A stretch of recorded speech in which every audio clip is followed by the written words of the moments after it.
In over 120 countries, there are RSM experts who take time to find out what makes you and your business tick.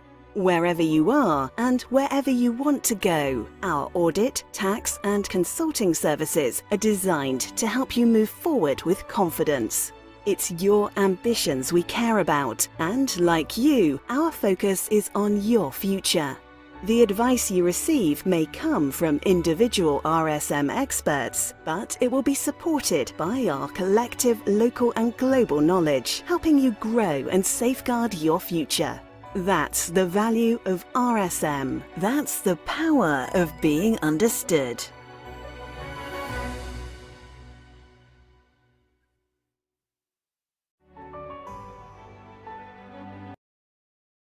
Selamat pagi Ibu dan Bapak. Senang sekali kita bisa ketemu lagi bersama dengan RSM Indonesia di sini dan juga Ibu Bapak untuk bisa sharing mengenai SecDevOps. Saya Injila Simatupang, saya adalah Head of GRC dan Teknologi Consulting di RSM Indonesia. Pagi ini kita akan sharing mengenai SecDevOps. SecDevOps sendiri itu sebenarnya sebuah approach ya, development plus security plus operation. Management approach yang mengcombine application development, security, operations, infrastructure dalam sebuah cycle yang otomatis dan dilakukan secara berkelanjutan. Mungkin istilahnya memang sangat technical gitu, tetapi ini merupakan suatu hal yang juga perlu menjadi perhatian para pimpinan organisasi gitu. Apa saja yang bisa dideliver dengan kita memiliki DevSecOps yang baik. Tentu sebagai pimpinan organisasi kita juga perlu menanyakan beberapa hal. Pertama, saat ini organisasi kita ada di posisi mana, gitu ya, dan kemana kita ingin pergi, dan bagaimana kita bisa sampai dalam tujuan kita tersebut gitu. Dan hari ini akan dibahas mengenai hal itu semua, dan mungkin beberapa hal waktu kita melakukan review juga perlu dilakukan beberapa proses yang mana harus memperhatikan antara lain timeliness, elaborateness, source openness, financial context, inclusion, dan juga identify references terkait dengan inovasi. Semoga bahasan kita hari ini bisa membantu penerapan dan pengelolaan SecDevOps yang baik di organisasi Bapak dan Ibu. Saya akan berikan langsung kepada Pak Resdi yang merupakan partner dari teknologi consulting kami. Terima kasih. Terima kasih Mbak Angela. Selamat pagi Bapak Ibu sekalian. Saya Resdi Benyamin dari teknologi consulting di RSM Indonesia. Nanti saya akan dibantu juga untuk sharing mengenai DevSecOps ini oleh senior manager di tempat saya, yaitu Mas Hafiz. Kita akan sharing mengenai bagaimana strategi implementasi dari DevOps atau nanti jadinya DevSecOps gitu ya. Nah, izin saya share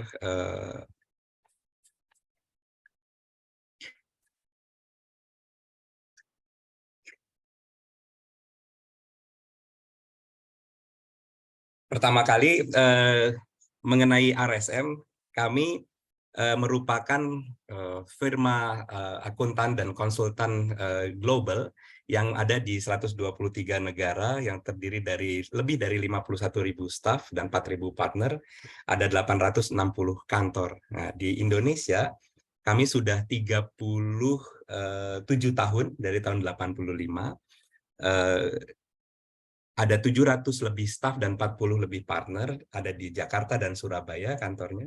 Dan kami merupakan perusahaan konsultan dan akuntan publik nomor 3 yang memiliki klien audit untuk perusahaan yang listing di bursa atau TBK. Dan kami sekarang juga sudah sertifikasi ISO 27001 untuk sistem manajemen keamanan informasi atau Information Security Management System atau ISMS. Berikut ini adalah services kami sebagai kantor akuntan publik, tentunya audit, financial, kemudian juga ada tax, dan di tempat saya di consulting, gitu ya. Ada accounting advisory, ada corporate finance, ada GRC, governance risk and control, kemudian management consulting, kemudian technology consulting, dan consulting lainnya.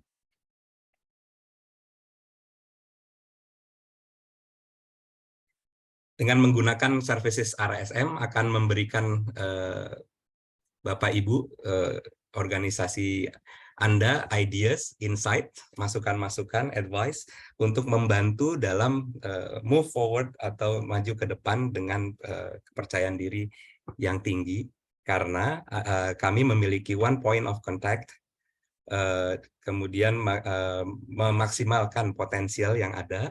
Kemudian kami juga memahami bisnis Anda secara mendalam nanti metodologinya, dan memberikan quick answers dalam penyampaian konsultansi kami.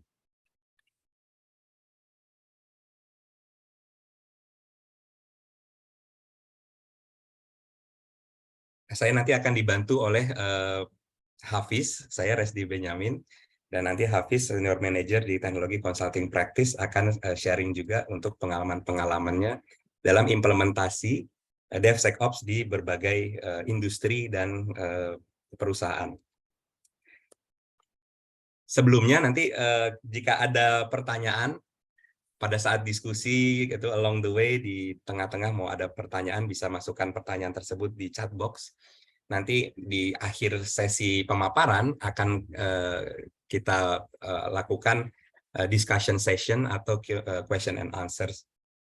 Mohon menyampaikan nama serta perusahaan atau organisasi Bapak Ibu, dan kemudian pertanyaannya diharapkan disampaikan dengan padat, singkat, namun jelas.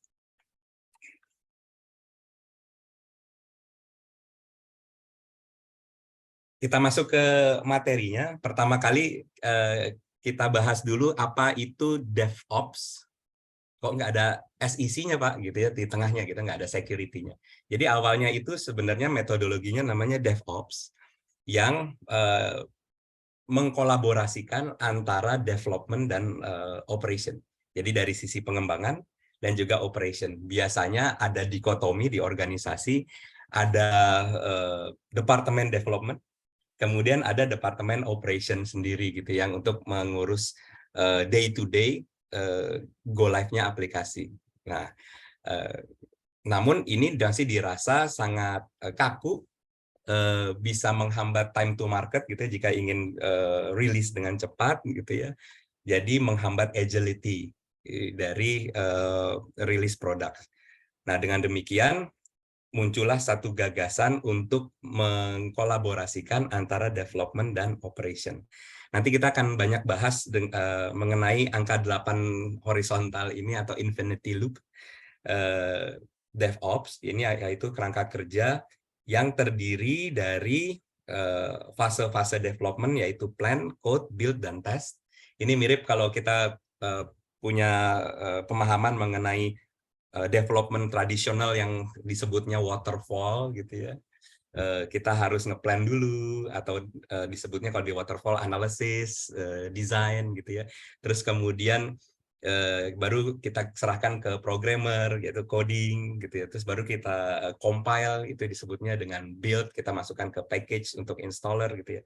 Kemudian kita test dulu jalannya, baik itu functional test maupun non-functional test yang terdiri dari security, performance, compatibility, usability, dan lain-lain gitu ya. Dan kemudian baru kita release gitu ya. Nah, release ini juga nanti ada emergency release, ada scheduled release, ya, release yang terschedule. Nah, kalau udah masuk ke release berarti sudah mulai ranahnya operation gitu ya. Nah, dari release ini nanti akan masuk ke fase deploy, yaitu deployment, rollout gitu ya, implementasinya, instalasinya. Dan kemudian setelah sudah embedded di sistem, di environment production, mulailah digunakan oleh user. Nah, ini dari mulailah fase operate, jadi operasional dari aplikasi tersebut. Nah, setelah itu tentunya jalannya operasional dari aplikasi di monitor gitu ya, secara continuous gitu ya. Nah, dari monitor ini nanti kalau misalnya ada perubahan, baik itu major maupun minor, tambah fitur, ada perbaikan bug, penyempurnaan gitu ya. masuk lagi ke plan, analisis desain lagi, kemudian coding, build, test. Nah, itu nanti kalau di DevOps itu jadi seamless, jadi kolaborasi. Nah, kalau kita lihat di kanan, berarti DevOps ini merupakan kombinasi dari filosofi budaya gitu. Jadi bukan hanya SOP gitu, jadi harus mestinya embedded ke organization culture. Jadi budaya kita tidak memisahkan antara application development dengan application operation gitu ya. Jadi kombinasi budaya, practices, dan juga tools. Nah, tools ini akan mempercepat atau mempermudah jalannya DevOps. Nah, nanti kita bahas sebenarnya tools apa sih yang menjadi jantungnya dari metodologi DevOps ini, gitu ya. Jadi nanti ada VM dan containerization. Jadi dua itu aja yang sebenarnya jadi motornya DevOps. Gitu ya. Nah, kemudian DevOps itu merupakan evolusi untuk mengevolusi dan improvisasi produk, tapi dengan pace yang cepat, gitu ya. Sehingga kita nanti bisa mendapatkan opportunity itu tidak keduluan sama kompetitor, gitu ya. Misalnya di beberapa industri yang harus cepat sekali rilis produk, misalnya industri financial, gitu ya. Sekarang perbankan nggak cuma kompetisinya sama sesama bank, tapi juga dengan organisasi lain, gitu ya, misalnya fintech, bisa juga perusahaan telekomunikasi dalam satu sisi, gitu ya. Payment gateway dan lain-lain gitu ya. Nah, kalau kita nggak cepat rilis produk itu bisa diambil kesempatannya sama kompetitor lain. Gitu. Nah, dengan demikian kita perlu rilis dengan cepat.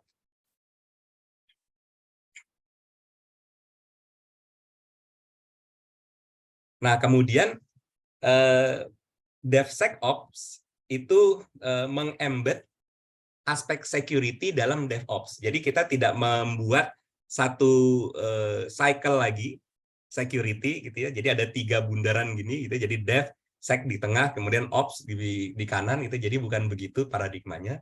Tapi tetap DevOps yang disusupi atau dimasukkan aspek-aspek security di setiap fasenya. Jadi nanti di fase plan ada aspek security, di code juga ada aspek security, build, test, release, deploy, operate, monitor gitu ya. Ada security-nya. Nah, nanti juga ada tools-tools untuk security, metodologi untuk security di dalam fase-fase tersebut. Gitu. Jadi disebutnya DevOps plus gitu ya. DevOps plus development plus security plus operation. Nah, kemudian DevSecOps ini akan memicu kita untuk mengimplementasikan atau mendevelop produk atau dalam hal ini aplikasi atau services dengan cepat, dengan lebih lincah atau lebih agile, gitu ya. Dan dengan demikian bisa mengurangi waktu yang disebut dengan time to market atau waktu rilisnya. Nah, dengan berikutnya bisa memperbaiki atau meningkatkan postur keamanan gitu, dan mengurangi risiko gitu ya, terhadap serangan-serangan security, karena security di setiap aspek atau di setiap fase DevOps itu membuat postur security yang meningkat. Jadi pada saat operasional itu dari sisi sistem, dari sisi infrastruktur juga ditingkatkan security-nya. Pada saat developer mendesain dan menganalisis requirement juga sudah memikirkan aspek security. Jadi bukan hanya functional saja.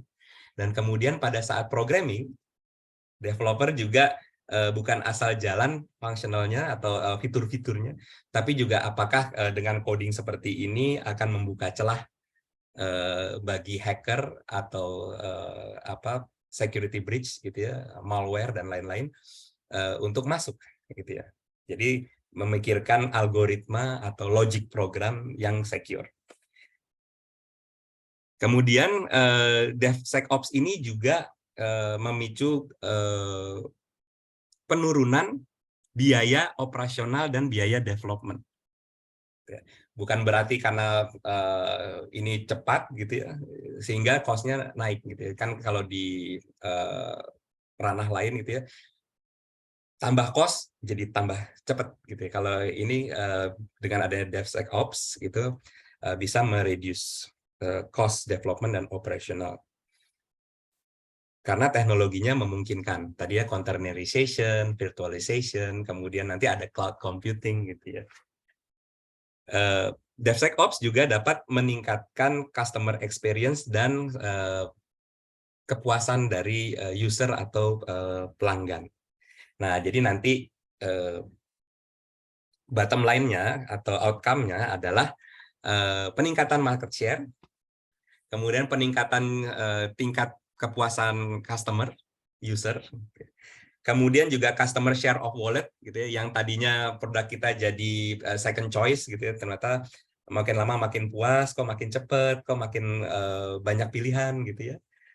Akhirnya jadinya belanjanya lebih ke kita, yang share of wallet-nya di kompetitor jadi lebih berkurang gitu, sehingga lama-lama pindah beralih totally ke kita. Yang paling sering dijadikan business case di DevOps atau DevSecOps implementation ini Netflix ya. Jadi awalnya Netflix itu dari tahun 2008 karena ada insiden waktu itu, ada insiden karena waktu itu ada hang di database-nya atau corrupt gitu ya, sehingga mulai beralih pada kayaknya sih harus mulai ke cloud deh, harus mulai ke virtualisasi deh, harus ke barulah di situ muncul istilah DevOps gitu ya. Nah, dengan demikian bisa meretensi customer gitu ya. Customer jadinya stay gitu ya. Ini meningkatkan customer churn. Dari sisi kita organisasi itu ya, outcome-nya adalah tentunya revenue dari customer baru yang melihat oh kayaknya ini preferable pakai kita deh gitu ya. Kemudian revenue dari increase share of wallet tentunya. Gitu ya. Kemudian pendapatan juga dari time to market yang cepat sehingga customer banyak pilihan, karena customer juga merasa terbantu ininya kebutuhannya, baik itu untuk hiburan, untuk transaksi, untuk bisnis proses dan lain-lain. Kemudian revenue juga dari produk-produk baru yang di launching dari organisasi kita atau bisnis kita, dan revenue dari pricing innovation. Jadi dengan adanya DevOps itu kita bisa memiliki skema-skema pricing yang nanti bisa jadi alternatif dan juga malah jadi added value bagi customer gitu ya. Jadi nanti banyak tuh di pricing strategi yang bisa di trigger karena adanya DevOps ini.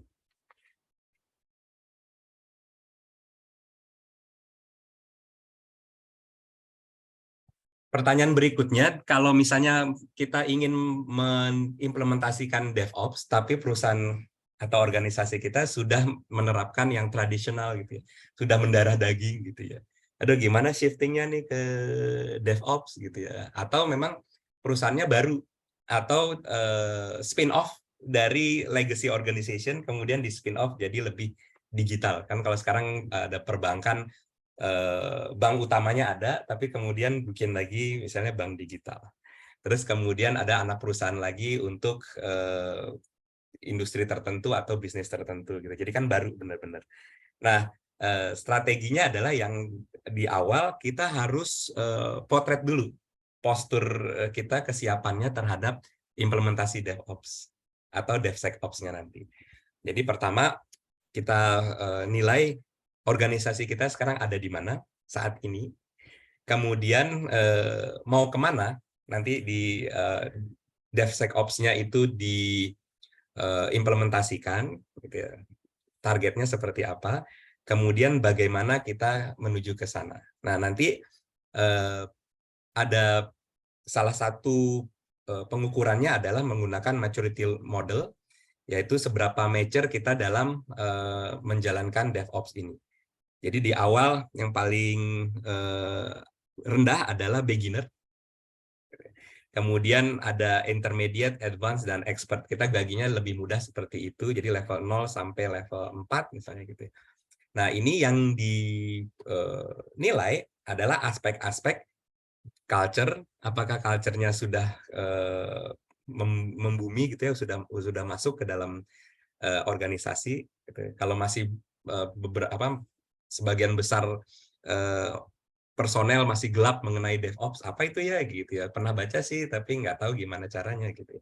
Kemudian dari sisi plan develop, build, test, release, deploy, operate, observe and respond, dan overall maturity. Misalnya gitu ya, kita sudah dapat dari sisi budaya kita di beginner. Nanti ada metrik-metriksnya atau parameter-parameternya gitu ya, apa detailnya. Jadi nanti misalnya disimpulkan culture-nya beginner, plan and develop-nya intermediate, build and test-nya beginner gitu ya, operate-nya intermediate, observe beginner, kemudian overall maturity-nya akhirnya didapatkan dari skor intermediate. Nah, misalnya kita mau dalam 3 tahun ke depan kita advance nih.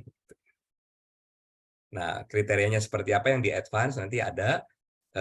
Nah, kita tinggal susun roadmap-nya, kita ingin strateginya seperti apa. Nah, di sini kita bahas bagaimana implementation strateginya. Nah, kalau kita sudah tahu kita mau kemana, kita prioritisasi. Mana yang kita bisa lakukan duluan dengan impact yang lebih besar. Namun jangan lupa kita harus assign untuk inisiatif-inisiatif atau langkah-langkah yang ingin kita jalankan, itu harus kita masukkan owner dan juga leadernya, gitu ya. Jadi kita bisa masukkan nanti siapa yang tanggung jawab, siapa yang responsible, siapa yang accountable, kemudian kapan mau dilakukannya. Gitu. Nah, dengan demikian kita udah punya roadmap-nya. Sebelum masuk ke strategi, kita bahas dulu sebentar tentang brief history mengenai DevSecOps. Jadi di awal tahun 94 atau sampai 2005, kalau dari Bapak Ibu ada yang programmer gitu ya, tahun-tahun itu kita untuk melakukan versioning atau version control itu menggunakan, kalau pakai Microsoft pakai Visual Source Safe. Biasanya dulu saya sama Pak Hafiz dari satu tim programmer misalnya masuk ke dalam kode, mengakses kode yang sama, harus gantian ya. Jadi saya pegang satu kode ini, saya check in dulu. Karena kalau misalnya Pak Hafiz mau pakai, berarti kekunci kan sama saya. Terus akhirnya tolong dong check out deh, saya mau pakai gitu. Oh ya sebentar ya gitu. Ya udah silakan nih saya check out gitu. Akhirnya Pak Hafiz bisa check in gitu ya. Nah, kemudian di 2005 muncullah yang bisa memungkinkan kita untuk tidak usah kunci mengunci gitu ya, check in check out, tapi bisa melakukan kolaborasi coding secara simultan gitu ya, bareng-bareng gitu ya. Itu nanti ada forking dan lain-lain gitu ya. Nah, ini muncullah Git gitu ya, 2005 sampai sekarang dan turunan-turunannya. Nah, dengan demikian bisa memungkinkan kita support yang lebih baik atau yang lebih kuat untuk non-linear development, juga distributed development. Jadi kalau misalnya ada timnya nanti tersebar untuk mendevelop, nanti disebutnya misalnya microservices gitu ya, bagian-bagian kecil, itu dimungkinkan. Tahun 2008 mulai muncul yang namanya teknologi virtual machine, yang populer itu VMware. Nah, di sini mulai paradigmanya mulai bergeser dari physical server, physical machine, ke virtual machine. Jadi satu physical server itu bisa kita anggap di dalamnya itu ada beberapa server-server yang secara virtual berjalan. Nah, ini jadi revolusi sangat signifikan, karena investasi jadi tidak perlu terlalu tinggi. Jadi kita tidak perlu invest di physical server. Jadi masih ada resource yang masih bisa digunakan di dalam physical server dengan adanya virtual machine. Jadi ada hardware level abstraction yang di situ ya. Nah, di tahun 2013 muncul konsep yang namanya containerization atau container. Yang paling populer adalah Docker. Nah, ini mulai shifting lagi paradigm bahwa kalau misalnya kita develop aplikasi, kan ada supporting environment-nya gitu ya, ada driver, ada harus harus install lagi aplikasi-aplikasi tambahan atau pendukungnya, mungkin ada database-nya gitu ya di situ. Nah, dengan containerization semua itu dibungkus jadi satu package atau satu container sehingga nanti implementasinya jadi lebih mudah. Implementnya kontainernya itu saja gitu. Nah, itu Docker atau containerization. Nah, dua teknologi ini, virtual machine dan containerization, merupakan motor atau penggerak utama dari DevOps gitu ya. Karena ada teknologi virtual machine dan container ini. Nah, kemudian dua teknologi ini juga digunakan oleh para penyedia cloud computing. Jadi sebenarnya yang dijual oleh penyedia cloud computing itu adalah virtual machine dan kontainer-kontainernya gitu ya.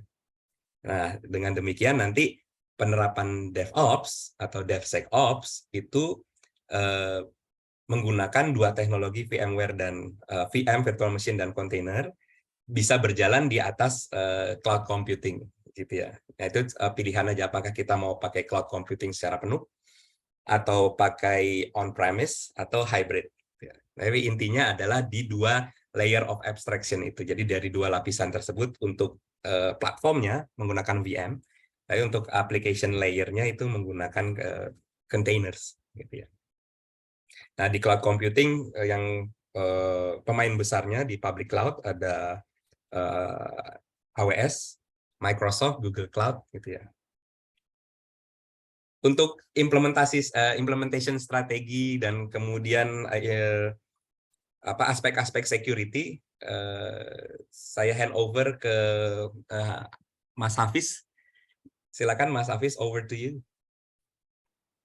Halo, terima kasih atas waktunya Pak Resti. Selamat pagi, Assalamualaikum warahmatullahi wabarakatuh. Di kesempatan ini mungkin saya akan mencoba menjelaskan lebih lanjut ya, sedikit satu step lebih detail mungkin ya, dari diagram DevSecOps yang sudah introduce oleh Pak Resdi. Nah, kurang lebih Bapak dan Ibu, ini adalah elemen-elemen ya, elemen-elemen yang perlu kita implementasikan untuk mencapai suatu siklus DevSecOps yang ya hopefully menjadi meaningful ya untuk organisasi yang Bapak dan Ibu pimpin. Nah, secara garis besar, setiap segmen ini mewakili satu proses yang kemudian kalau misalnya sudah terimplementasi dengan baik, itu dapat dilakukan secara otomatis. Artinya dia bisa berjalan, kemudian ngasih tahu ke kita hasilnya seperti apa, kemudian kita yang memutuskan ini mau dilanjut apa enggak gitu ya. Jadi contohnya ya sekilas dari sebelah kiri, lingkaran yang sebelah kiri ada proses create. Mungkin saya mulai dari plan ya, dari perencanaan. Di situ ada aspek-aspek security seperti Pak Resdi tadi sudah kemukakan yang bisa kita masukin. Kemudian dari situ kita lakukan create ya, kita coding, bikin fork baru, kemudian desain ke satu orang atau satu tim, kemudian di develop. Setelah selesai proses development, masuk ke verifikasi ya, di situ ada tools-toolsnya, SAST, DAST gitu ya. Kemudian masuk ke pre-production. Nah, pre-production juga ada tools-toolsnya yang bisa membantu kita untuk melakukan tes pre-production terhadap kontainer yang sudah kita buat. Nah, kemudian kita lakukan proses rilis. Nah, ini juga ada proses code signing gitu ya. Jadi di-signature-kan untuk mempermudah rollback yang jika dibutuhkan. Nah, kemudian dari rilis, kemudian kita bisa lakukan prevention, ya. Di situ kita bisa lakukan signature verify, kemudian integrity check, ya. Misalnya antara banyak kontainer yang sudah kita deploy ke production, apakah masing-masingnya itu integrity-nya terjaga dengan baik. Nah, kemudian setelah itu roll out dipakai oleh user, kita bisa lakukan juga monitoring, ya. Kemudian lebih lanjut lagi, lebih jauh lagi mungkin penetration testing yang dilakukan secara berkala, dan tools-tools monitoring dan analytics-nya bisa kita deploy di situ.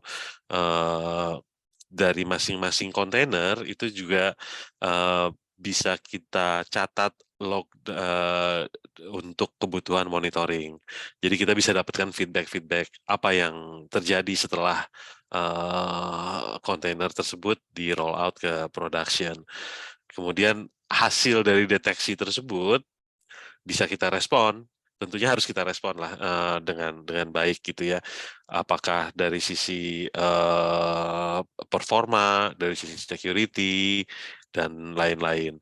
Nah, disinilah tools-tools yang sifatnya itu orchestration of security, ya, antara alignment gitu ya, antara API gateway-nya dengan firewall dan lain-lain, itu bisa monitor dan kita respon. Nah, kemudian apabila kita sudah punya cukup data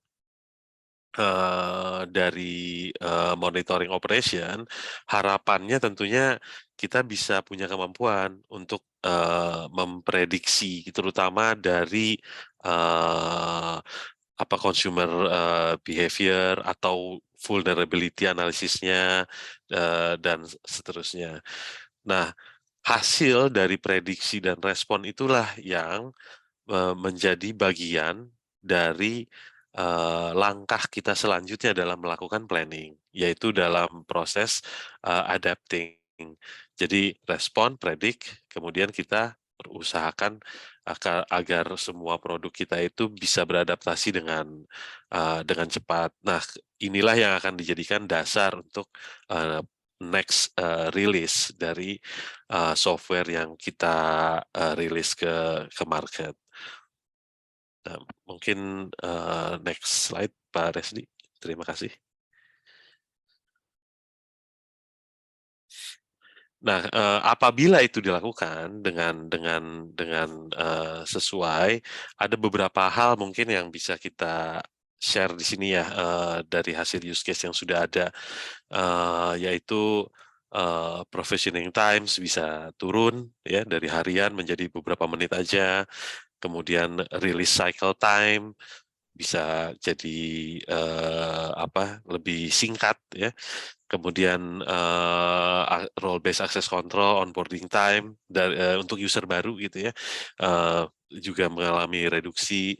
Dan yang paling penting touch point manualnya itu tuh harus, ya, harapannya kalau DevSecOps udah pakai DevSecOps, maka manual touch point-nya ya harus berkurang secara signifikan. Kemudian cost tentunya akan turun juga ya, karena prosesnya itu otomatis dan cepat. Dan dua hal terakhir ini nih mungkin yang kalau untuk software development tradisional agak ini ya berat ya buat IT departemen, yaitu bug detection dengan deployment failure.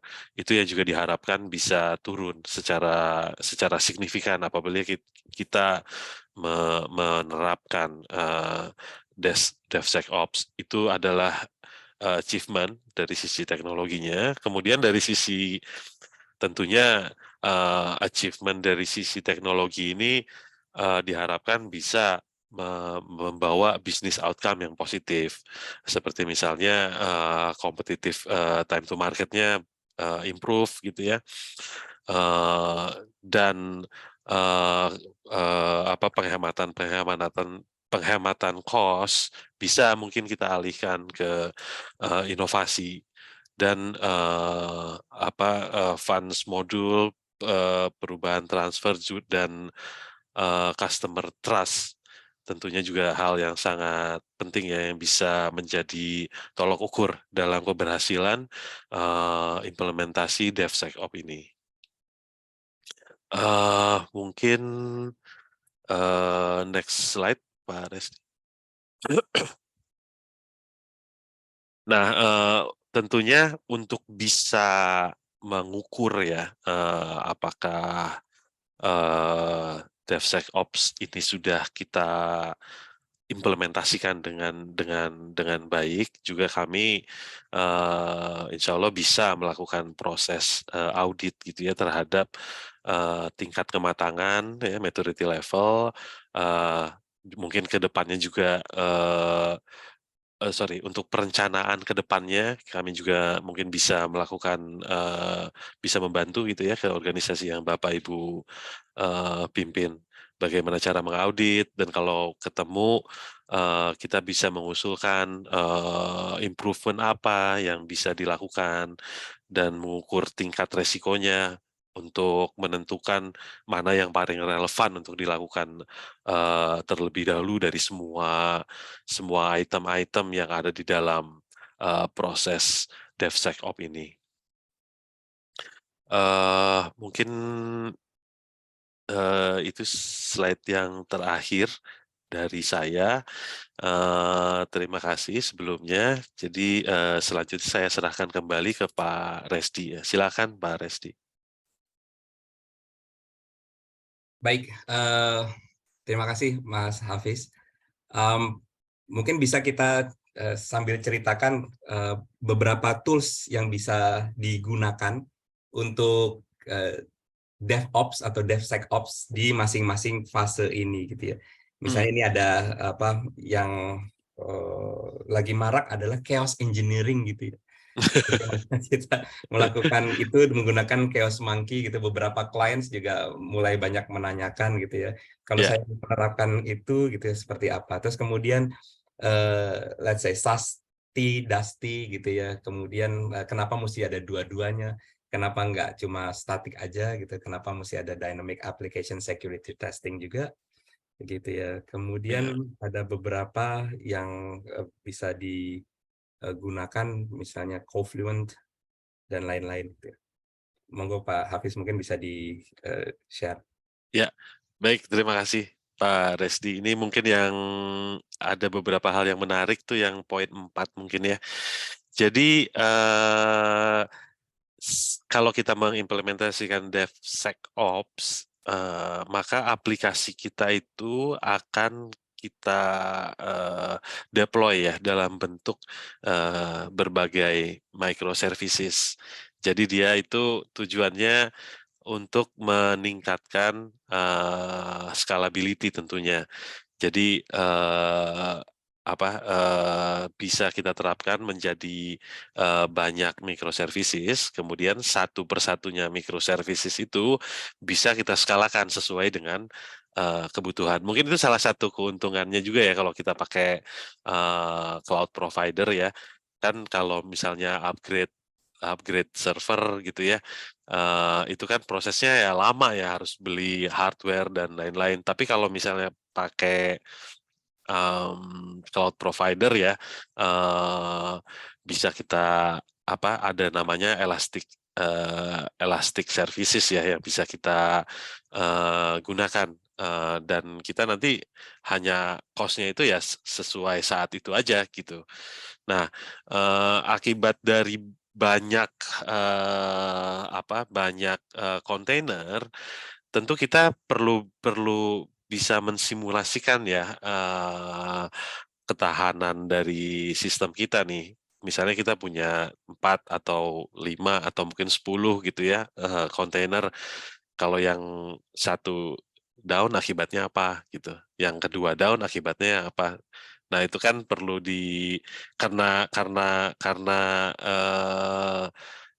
kita perlu bisa memastikan yang manapun itu terhambat, bagaimana nge-resolve-nya dan apakah crash pattern-nya itu terkontrol sesuai nggak dengan yang kita harapkan. Nah, mungkin tools itu yang bisa membantu kita menciptakan apa tuh pola-pola acak gitu terhadap unavailability dari masing-masing kontainer yang sudah kita deploy. Mungkin itu Pak Resti. Terus berikutnya apa tadi Pak? Sorry, yang poin di Chaos engineering, chaos monkey itu ya, ya. jadi dia akan bantu kita meng-create gitu ya, meng-create random pattern yang bisa kita gunakan untuk ngetes secara keseluruhan deployment kita gitu. Apakah kita deploy itu di Kubernetes misalnya gitu ya, atau di cluster Red Hat dan lain-lain gitu. Ya. Nah, yang kedua tadi mengenai static and dynamic Ya, application security testing. itu ini Code juga review ya. kenapa? Itu sebenarnya code review. Ya, code review. Jadi static function sekarang itu kan function bisa di code isi dari function itu kan bisa dynamic ya. Kalau coding zaman sekarang nih, kalau pakai Node.js, Vue.js gitu. Nah, jadi perlu perlu dua-duanya sih dari static. SAS itu kan static ya, kalau DAST itu dynamic. Jadi dynamic dijalanin tuh setiap kemungkinan flow-nya gitu. Jadi ini untuk membantu programmer mencari kadang untuk ngetes itu kan skenarionya ya harus dibuatin semua struktur if dan else-nya kan harus dilewatin ya. Baru kita bisa yakin bahwa semua dari code itu berjalan dengan baik secara statik maupun secara dinamik gitu. Ya, sehingga tidak ada flaws yang mungkin terjadi gitu ya. Ya, kita minim. meminimalkan itu gitu. Berusaha mendeteksi itu sebelum dia bahkan ke pre-production gitu, Pak. Alright. Nah, kemudian di beberapa kesempatan klien-klien juga kan sempat juga tanya gini, apakah memang kita harus melakukan DevSecOps di setiap aplikasi yang ada di perusahaan gitu ya? Apa sebenarnya DevSecOps ini untuk yang tertentu saja dan yang lainnya juga masih dibutuhkan juga dilakukan secara dalam tanda petik kaku tradisional gitu ya? Tapi kalau menurut kita sih untuk yang memang harus time to marketnya cepat ya DevSecOps. Tapi yang itu juga masih perlu atau memang semuanya Pak? Ya. Baik, mungkin terima kasih atas pertanyaannya Pak Resti. Ini menarik juga nih, karena kalau menurut kami tergantung dari criticality-nya ya. Apabila ini memang mission critical ya tentunya, misalnya sekarang ujung tombak marketing itu kayaknya aplikasi Pak.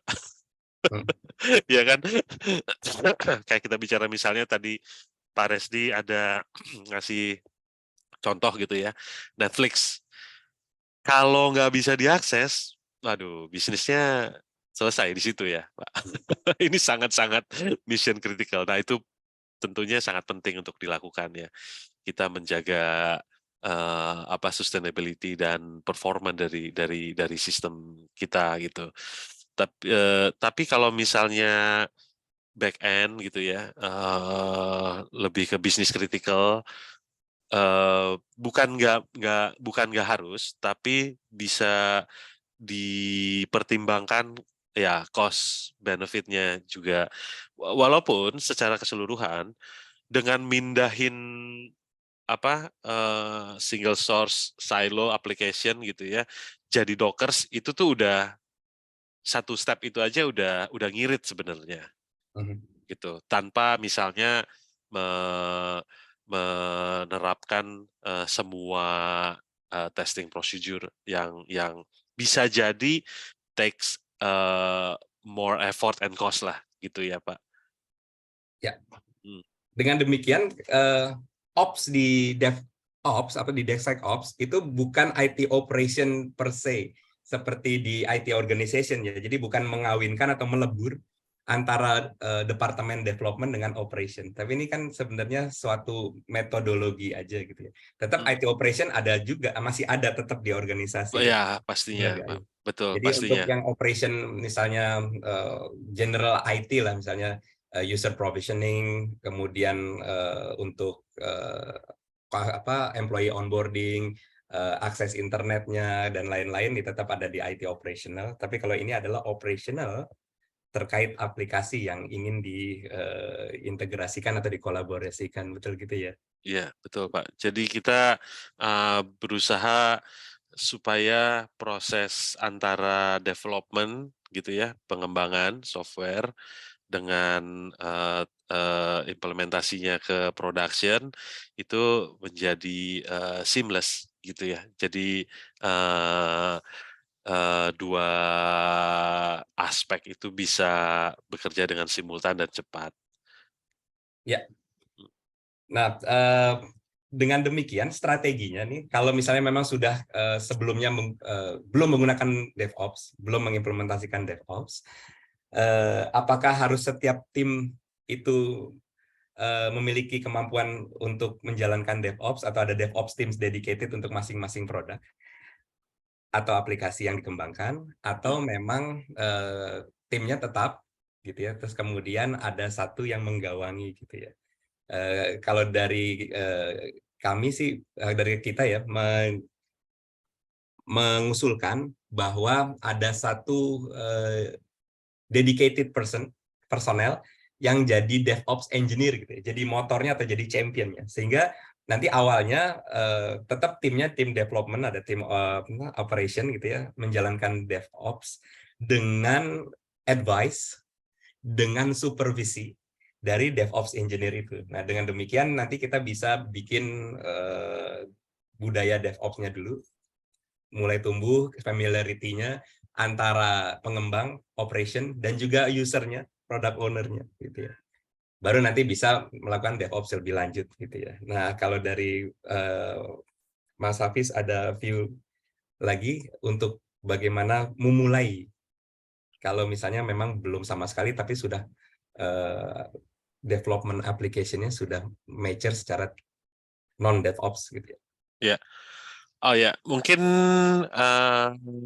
enabler mungkin ya, enabler yang cukup fundamental seperti tadi Pak Resti sudah kemukakan adalah kita pertama mungkin mengimplementasikan dulu dua layer abstraksi tadi gitu, apa namanya, virtual machine dan containerization. Jadi aplikasi-aplikasi yang jadi traditionally aplikasi itu kan gede gitu ya, satu blok gitu, dipasang di satu server fisik blok gitu. Nah itu dulu yang di migrate ke bentuknya either VM, bentuk VM dan container. Nah dengan memigrate itu instantly akan bisa langsung menikmati ini ya, penghematan ya dari sisi hardware ya. Nah itu bisa dilakukan, dilempar ke cloud atau di internal atau hybrid gitu. Iya.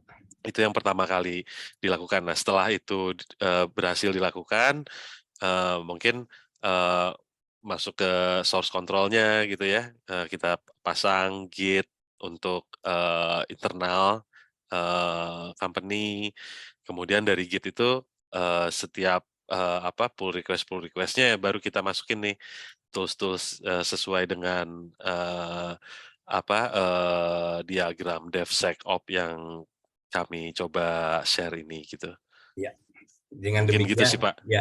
Dengan demikian Bapak Ibu bisa memisahkan antara gini, agile metodologi seperti Scrum gitu ya. Kan kita kenal dengan Scrum approach untuk application development, ada sprint gitu ya, dan lain-lain. Nah, kemudian ini ada DevSecOps gitu ya. Nah, sebenarnya ini pendekatan yang berbeda antara Scrum dengan DevSecOps atau Agile dengan DevSecOps. Kalau yang Agile Development Methodology itu bagaimana kita bekerjanya. Jadi nanti ada per sprint, kemudian nanti ada stand up meeting dan lain-lain. Itu hanya cara kerjanya. Nah, DevSecOps ini adalah metodologi kolaborasi antara development dengan operation. Jadi sebenarnya yang tadi Scrum itu hanya ada di adapt hanya aja di plan dan code gitu ya. Di sini kalau saya kembali ke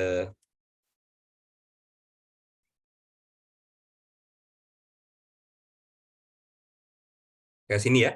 Nah, itu Scrum di planning, analysis, design sama code gitu ya. Nah, kemudian DevSecOps-nya itu adalah mengintegrasikan antara dev keseluruhan dengan ops begitu. Kita lihat ada beberapa pertanyaan di chat.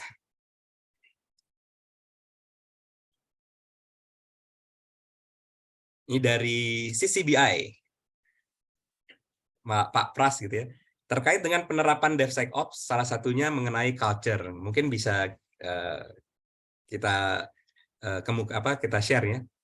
Bagaimana secara praktis membangun culture dalam mendukung implementasi DevSecOps gitu ya. Mungkin tadi sudah sempat ada beberapa yang dikemukakan, mungkin secara detail Pak Hafiz ada di case di klien atau seperti apa? Ya, baik. Terima kasih, Pak. Mungkin kalau boleh share lebih detail sedikit ya. Untuk kultur itu kami ngelihatnya ada 4 aspek ya. Komunikasi, onboarding, accountability, dan team health. 4 aspek ini sebenarnya yang bisa dibangun gitu, Pak. Maaf tadi Pak Pras ya Pak yang Pras, bertanya ya, yang bisa mulai kita bangun gitu, Pak Pras. Kayak misalnya komunikasi gitu ya. Yang beginner itu silo Pak, antara tim operation dengan tim development, nggak ada, masing-masing taunya ya masing-masing aja gitu. Nah kalau itu beginnernya, kalau intermediate itu lebih ke limited ya, terbatas di dev dan ops. Security masih sendiri itu gitu. Praktis yang konvensional kan seperti itu ya, security aja. Kurang penting untuk diketahui apa yang ada di aspek di dalam security itu ke dev dan ops. Nah, yang advance-nya adalah security stakeholders itu secara reguler nge-share Pak ke tim DevOps-nya apa yang menjadi tantangan-tantangan dan hal-hal yang perlu diperhatikan, karena perkembangan IT security itu kan ini ya sangat cepat gitu ya. Nah jadi tiga tim ini punya kesamaan pandangan nih terhadap produk yang harus di-deliver itu harus seperti apa gitu. Itu adalah sisi advance-nya dari communication. Nah, expertnya itu ya blend in Pak. Semua 3 aspek itu, Dev, Sec, dan Ops udah saling berkomunikasi across operation, development, dan security, dan semua team member tahu kalau ada security concern itu harus report ke siapa, dan yang dilaporkannya juga sudah tahu harus ngapain gitu untuk membuat contingency plan atau next release dan seterusnya. Nah, itu yang kurang lebih dari komunikasi. Nah, berarti ada 4 tadi ya, komunikasi, onboarding, accountability, sama team health. Nah, yang mungkin untuk proses onboarding juga yang expertnya adalah prosesnya itu komprehensif, jadi memungkinkan setiap engineer yang masuk bisa langsung tune in dan produktif gitu ya. Kemudian accountability Pak, ini juga cukup penting ya. Yang beginner, jadi kalau menurut saya sih salah satu pointernya ya. Kalau accountability udah berhasil diterapkan dengan baik, maka proses blaming-nya itu akan jauh berkurang, Pak. Tapi akan tergantikan dengan transparansi dan kecepatan pinpointing problem gitu. Tapi kalau masalah proses blaming-nya masih panjang, berarti mungkin itu adalah accountability gitu. Nah ini salah satu tools fundamental ya kalau menurut saya ya, yang bisa membangun accountability adalah source control procedure dan memastikan setiap orang itu terwakili dengan baik gitu di sistem. Kurang lebih itu mungkin Pak Resdi. Ya, Komunikasi, onboarding, accountability, dan tim health. baik. Terima kasih Mas Hafiz. Ini ada juga yang japri ke saya. Sebenarnya in a nutshell gitu ya, awalnya pancingannya untuk awal kita membangun DevOps atau menerapkan DevOps itu apa sih secara teknis gitu ya. Nah, kalau tadi secara culture, sekarang yang secara teknis. Nah,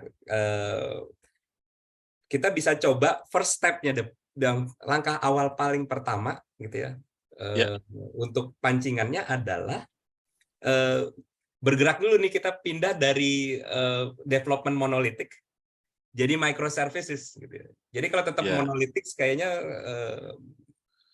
jauh dari keniscayaan untuk kita berhasil melakukan DevOps atau DevSecOps gitu ya. Jadi pindah dulu dari monolitik ke microservices karena kan berarti teknologinya mendukung gitu ya. Nah, pindah ke microservices arsitektur, dan kemudian microservices, dengan microservices ini kan nanti developer bisa melakukan aktivitasnya independently gitu ya, operate independently. Dan kemudian yang kedua adalah terapkan CI/CD pipelines gitu ya. Continuous integration, continuous development, dan atau deployment gitu ya. Nah, kalau udah terbiasa microservices, kemudian menggunakan dengan CI/CD pipelines gitu ya. Nah, mereka bisa secara berkesinambungan bekerja untuk menerapkan beberapa perubahan, changes gitu ya, penambahan fitur, bug fixing dan lain-lain gitu ya terhadap aplikasi yang dikembangkan atau services atau microservices yang dikembangkan, tanpa adanya ketergantungan untuk melakukan update secara bulky gitu ya, apa kita sebutnya wholesale updates gitu ya, wholesale updates. Nah, dari situ sudah mulai itu terbiasa, tapi belum DevOps secara menyeluruh ya. Yang penting udah mulai ada first step and second step. Nah, kemudian baru CI/CD-nya itu diperbaiki dulu. Jadi harus disiplin, kemudian harus strict, tegas, sistematik, kemudian dilakukan quality control gitu ya, untuk dengan tujuan untuk memastikan bahwa setiap new release yang dihasilkan itu bekerja dengan baik secara integratif gitu ya, secara keseluruhan gitu ya. Itu sih, jadi di awalnya itu dulu yang penting. Pindah dulu monolithic jadi microservices, kemudian CI/CD. Habis itu baru deh kita jalankan DevSecOps-nya sesuai dengan roadmap-nya seperti itu. Jadi kuncinya itu pembukanya ya. Silakan kalau ada pertanyaan lagi di chat atau mau langsung raise hand dan kemudian langsung bisa interaktif gitu ya. Monggo silakan Bapak Ibu.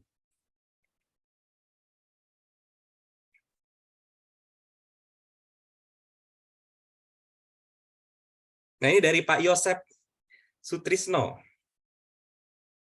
Nah, ini ada pertanyaannya, siapa yang akan menjadi DevSecOps gitu ya. Mungkin bisa dielaborate lagi pertanyaannya, maksudnya siapa tuh, apakah merujuk ke satu roles atau suatu organisasi atau seperti apa?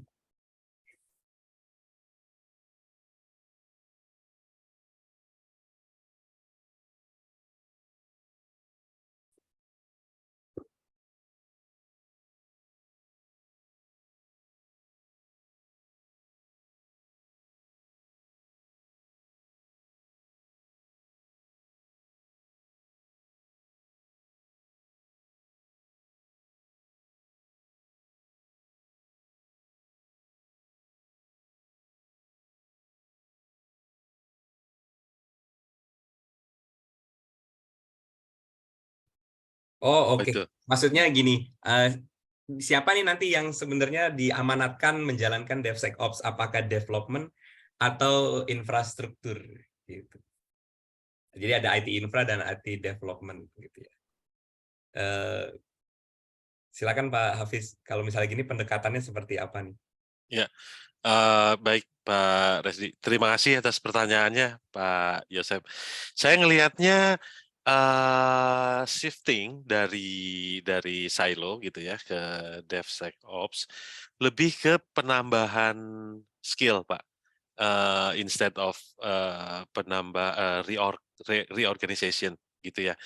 Jadi siapa yang akan bertanggung jawab untuk menjalankan DevSecOps ini adalah gabungan dari dua tim tersebut. Seperti tadi mungkin ada pertanyaan dari yang sebelumnya gitu ya, membangun kulturnya itu seperti apa?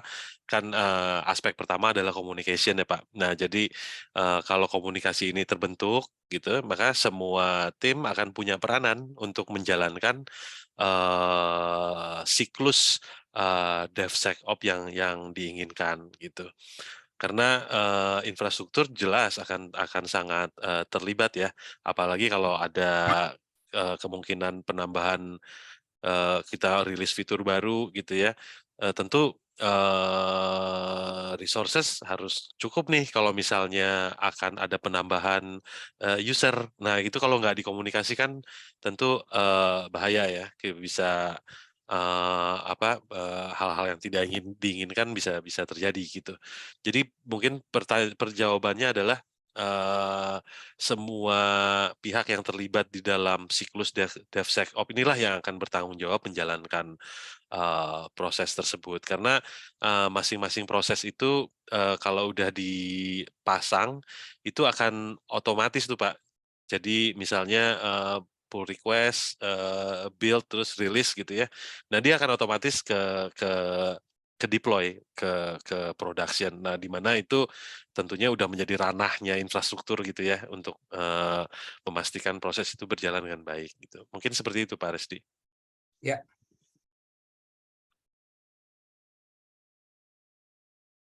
Ini ada yang japri juga ke saya.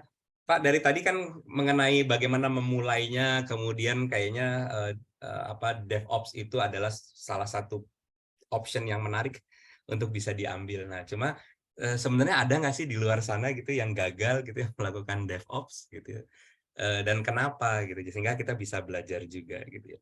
Nah, yang beberapa yang saya amati dan kemudian share juga gitu, ada beberapa perusahaan atau organisasi yang tidak menganalisis dulu kemampuan capability dari cloud provider-nya. Jadi harus ada step di awal, kita mau menggunakan cloud provider siapa, kalau misalnya pakai public cloud ya.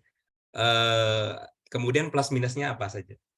Kemudian kalau misalnya sudah mantap mau pakai yang mana gitu ya, saya tidak sebutkan, misalnya pakai yang A gitu.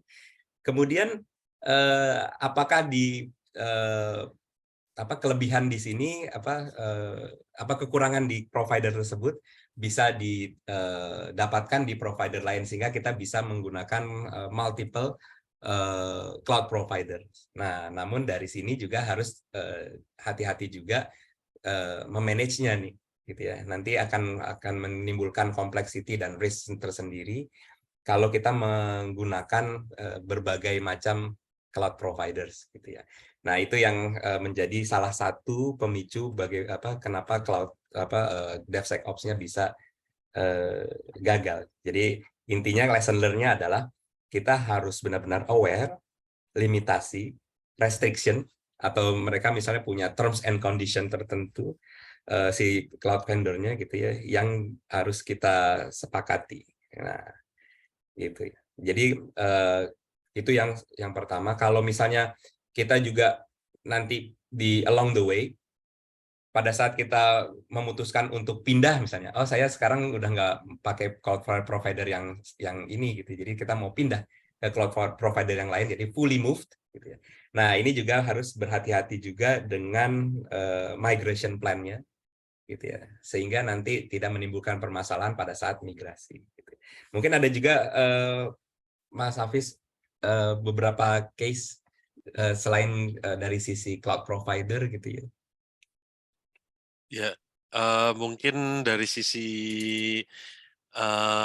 technical capability juga mungkin Pak Resdi perlu disiapkan gitu ya untuk menghandle karena ada beberapa paradigma sih yang berubah ya dari containerization antara containerization dengan mungkin quote unquote tradisional deployment gitu. Ya.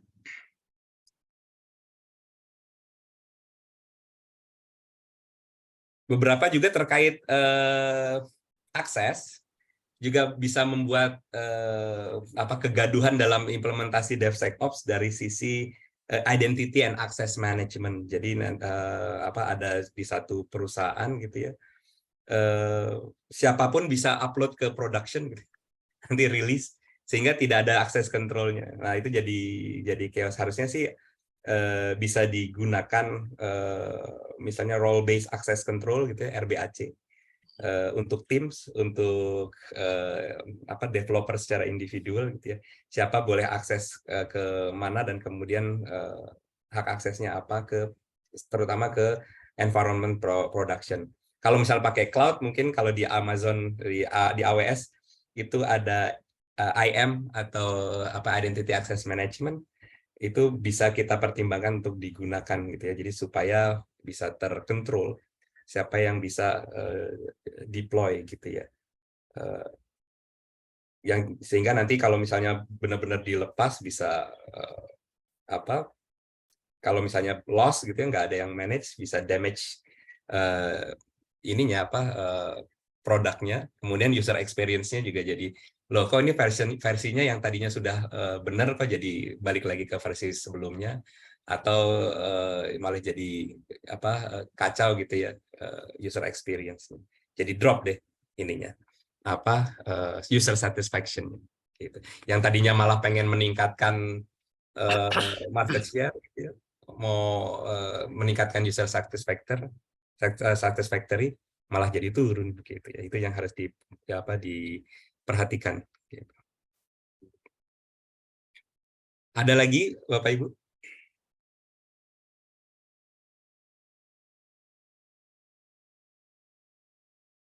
Nah, ini ada Ibu Dian Rahmasari.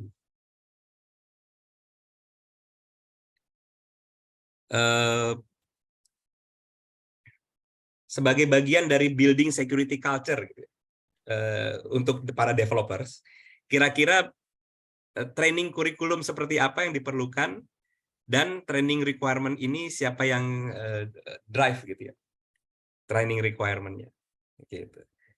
Nah, kalau training kurikulum mungkin kalau misalnya untuk para developers mungkin ada konsep namanya secure programming atau SEC SDLC gitu ya, secure SDLC gitu ya. Kemudian bisa juga kita ambil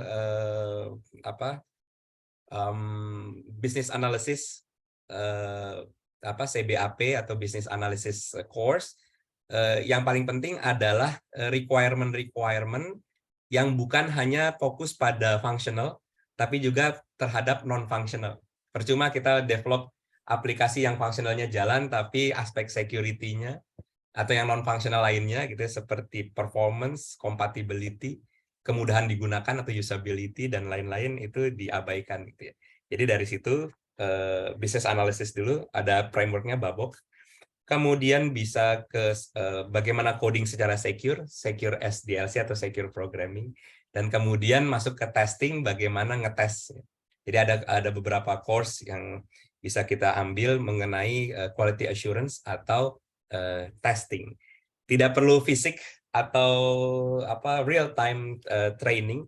Kita bisa ambil yang online course. Di sini udah banyak tersedia, Udemy, Coursera dan lain-lain gitu ya, bisa kita pilah-pilah. Nah, yang ngedrive siapa nih gitu ya? Kebutuhan tersebut kalau misalnya memang di organisasi kita ada yang spesifik untuk menangani training kurikulum, mungkin kita bisa kolaborasi atau menyampaikan kebutuhannya ke bagian learning development center, atau kalau ada korpunya corporate university. Nah, itu juga harus dipresentasikan. Kita harus dapat buy-in dari senior level management gitu ya, karena mungkin di beberapa tempat belum begitu aware mengenai DevSecOps ini gitu ya. Kenapa kita perlu mengimplementasikan ini. Tapi kalau misalnya kita ada effort untuk mensosialisasikannya, why we need that gitu ya. Terus kemudian kita tunjukkan, biasanya kalau senior level management kan mau lihatnya bottom line gitu ya. Yang tadi di slide-slide awal tuh ya. Jadi dengan adanya DevSecOps gitu ya, memperbesar kemungkinan untuk gaining more revenue, faster time to market, dan lain-lain gitu. Itu Bu Dian, mungkin kalau ada perlu penjelasan lebih lanjut atau sudah menjawab gitu ya. Berikutnya ada Pak Wahyu Harminto. Kapan suatu organisasi bisa memutuskan saat ini tepat menerapkan DevSecOps? Pada saat apa atau dalam kondisi apa? Saya jawab dulu, nanti Pak Hafiz mohon melanjutkan gitu ya. Baik.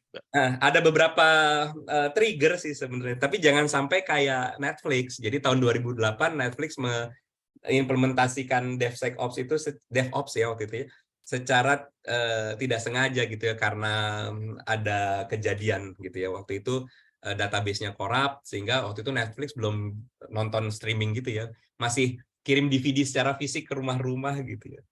Nah, itu sampai beberapa hari Netflix pada tahun itu tidak bisa ngirim DVD-nya karena ya nggak bisa beroperasi gitu ya. Nah, dengan demikian kok kayaknya repot ya kalau kita benar-benar terpisah antara dev dan ops-nya ini, saling salah menyalahkan. Ada tadi Pak Hafiz sempat sebutkan blaming culture gitu ya. Ini bukan salah operation, nih salahnya dev nih gitu. Kata dev gitu, oh kita udah benar kok bikin aplikasinya gitu, ops-nya tuh gitu yang menyebabkan database-nya korup gitu misalnya. Nah, yang kayak gitu kan jadinya ngapain ribut di situ, sehingga kita perlu kayaknya ada menemukan satu metodologi. Nah, sekarang udah ditemukan namanya DevOps atau DevSecOps gitu ya, untuk itu. Jadi pada saat ada insiden. Nah, kalau misalnya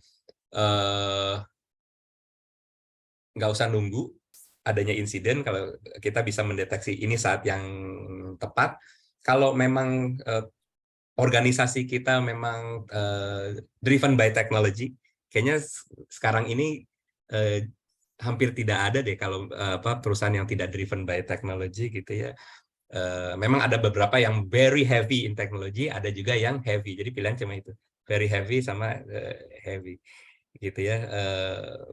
Dan tinggal kita pilih-pilih mana produk yang kita akan develop ke DevSecOps. Kalau yang customer facing, mungkin DevSecOps, biar cepat time to market. Tapi kalau yang perlu penelaahan, harus hati-hati, misalnya di back end gitu ya, kita enhancement back end, kemudian perlu compliance, diawasi oleh regulator gitu ya, tidak boleh sembrono atau terlalu cepat gitu ya, karena terlalu agile juga nanti bisa menimbulkan risiko lain gitu ya. Misalnya ada unintentional bug gitu yang kelewat gitu ya, dibuat gitu ya oleh developernya gitu ya, atau unintentional configuration di operationnya gitu ya. Jadi harus benar-benar kaku. Jadi kekakuan itu yang unagile itu juga dibutuhkan juga di satu sisi. Jadi kalau misalnya memang tidak customer facing dan tidak perlu time to market yang cepat, kemudian diawasi, kita harus hati-hati juga dalam mendevelopnya. Yang tradisional itu juga, yang nggak DevSecOps juga masih diperlukan gitu ya. Jadi harus dipilah, jadi nggak semuanya. Dan kalau kapan kita waktunya masuk DevSecOps, kalau memang kita memang harus time to market lebih cepat, kemudian adu cepet-cepetan ngambil opportunity di pasar gitu ya, akuisisi new customer gitu ya, merayu customer kompetitor lain gitu ya. Nah, itu kita lakukan DevSecOps gitu ya. Mungkin Pak Hafiz bisa menambahkan Ya, baik, Pak. Saat yang tepat. Ya, mungkin seperti yang sudah dikemukakan ya, kalau tuntutan eksternal tentunya ya, itu semakin tinggi gitu ya, tuntutan competitiveness ini ya, tuntutan pasar sudah semakin butuh kita semakin cepat mengeluarkan inovasi-inovasi baru. Nah, mungkin itu driver yang udah paling urgent lah ya untuk di-address gitu. Kurang lebih seperti itu sih Pak. Tapi ya tentu perlu ada pertimbangan ya antara time frame dan resiko-resiko yang mungkin akan dihadapi gitu, baik itu karena dengan implement kan tentunya kita perlu transisi gitu ya. Ada transisi dari manajemen, artinya secara internal juga ada skill-skill baru yang perlu dipelajari dan diterapkan. Tapi kalau secara tuntutan zaman mungkin ya, kayaknya saat ini ya udah semakin kritikal lah untuk bisa mengadopsi proses ini gitu. Kurang lebih gitu Pak Resti. Ya, terima kasih Mas Hafiz.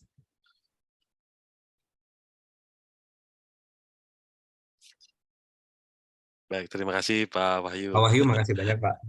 Mungkin ada lagi Bapak Ibu yang masih ingin didiskusikan terkait DevSecOps ini. Menarik karena ini walaupun topik lama, tapi sedang hangat-hangatnya gitu. Apalagi seiring banyaknya startups, kemudian banyaknya juga transformasi digital gitu ya. Beberapa bank, beberapa perusahaan-perusahaan non-financial services juga sudah mulai DevSecOps gitu ya.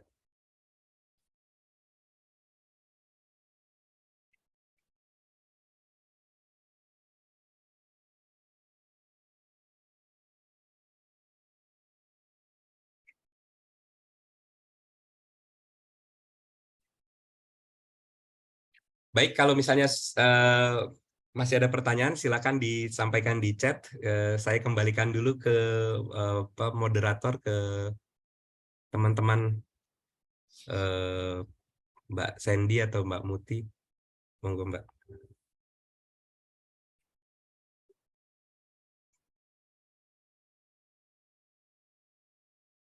Oh, ini ada lagi nih. Tambah. Itu ada lagi Pak, pertanyaan terakhir ya. Minimal pengetahuan untuk. Ya. Baik. Tadi belum muncul. Oh, ya, belum muncul. Dari Pak Ryan Saputro. Minimal pengetahuan untuk jadi praktisi DevSecOps. Itu ya. Pertama tentang teknisnya dulu. Jadi ada dua sisi ya. Teknis dan non teknis. Kalau yang teknikal terkait dengan teknologi-teknologi yang ada di setiap fase, tergantung kita ada di dev atau di ops gitu ya, roles-nya. Kalau misalnya kita ada di build, ada di code gitu ya, berarti terkait bahasa pemrogramannya tentunya ya, dan kemudian bagaimana menggunakan repository engine kayak Git gitu ya. Bagaimana kita menggunakan CI/CD pipelines dan lain-lain. Dan kemudian dari sisi non-teknis tentunya framework dari DevSecOps itu sendiri gitu. Jadi ada beberapa metodologi yang misalnya sudah ditentukan di organisasi dalam bentuk policy, prosedur, atau ada beberapa organisasi bilangnya playbook. DevSecOps playbook gitu ya. Jadi mana do and don'ts-nya, mana yang harus dilakukan pada saat misalnya selesai coding, kemudian mau kita build gitu ya. Kemudian dari build mau kita release gitu ya. Nah, dari sisi teknis dan non teknisnya. Tapi dari sisi teknologinya ya banyak yang bisa kita pelajari tergantung dengan roles-nya. Mungkin tools-toolsnya bisa di-sharing Pak Hafiz. Misalnya untuk apa? Untuk testing kita pakai apa? Untuk pakai apa, untuk release pakai apa gitu ya. Ya, mungkin yang mulai dari yang paling fundamental mungkin ya, Yap. Pak Resdi ya. Berarti virtualization ya perlu skill setnya perlu tahu juga tuh virtual machine dan Dockers. Virtualization kan ada beberapa ini ya, beberapa vendor yang populer di market saat ini. Dan kontainer juga seperti itu. Kemudian setelah tahu dua itu sangat penting untuk tahu bagaimana caranya version control, yaitu menggunakan Git. Saya rasa paling fundamental tuh 3 itu tuh kurang lebih Pak Resdi, entry point ke DevSecOps gitu ya.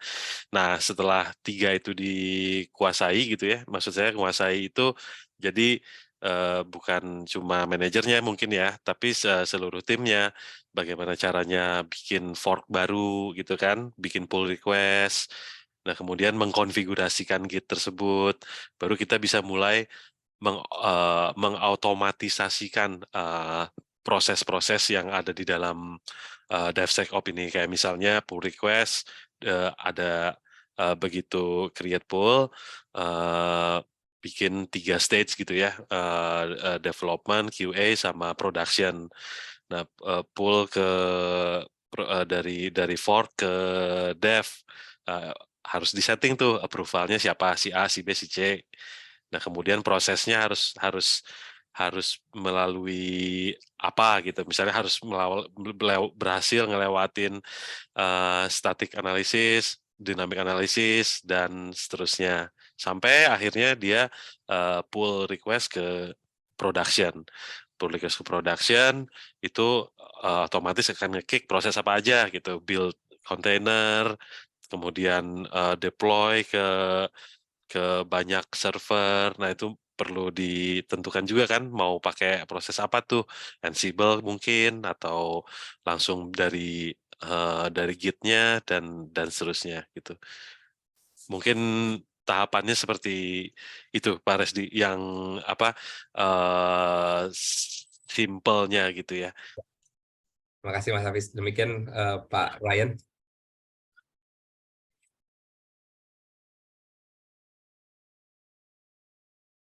Masih ada satu lagi?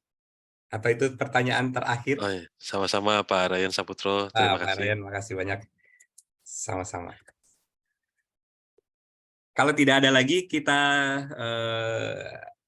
akhiri webinar kali ini. Terima kasih banyak atas partisipasi Bapak Ibu. Kita sambil sharing, sambil juga belajar satu sama lain. Jika ada diperlukan diskusi lebih lanjut gitu ya, misalnya wah kayaknya kurang intens gitu ya, atau tadi belum sempat tanya tapi mau tanya lebih banyak, silakan nanti hubungi RSM Indonesia, hubungi kami untuk misalnya nanti kita adakan sesi khusus untuk spesifik request topik tertentu terkait DevSecOps ini, atau bisa kita lakukan initial assessment dulu untuk kita diskusi lebih lanjut. Misalnya kita bisa ketemu secara fisik di kantor Bapak Ibu untuk diskusi awal gitu ya. Demikian webinar kali ini. Kami dari RSM Indonesia mengucapkan terima kasih. Selamat siang. Assalamualaikum warahmatullahi wabarakatuh. Waalaikumsalam warahmatullahi wabarakatuh. Terima kasih.